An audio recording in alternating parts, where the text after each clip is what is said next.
Hello guys, in this video I am going to show you how to recolor your hair on the Facetune application.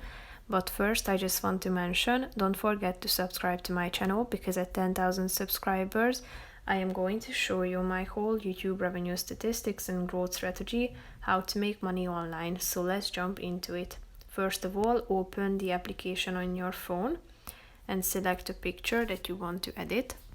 Click on the picture and then slide to the right side of the screen until you find this hair icon and tap on it. Here you should select a hair color that you want to apply, and by the help of the scale or the slide in the middle of the screen you can adjust it.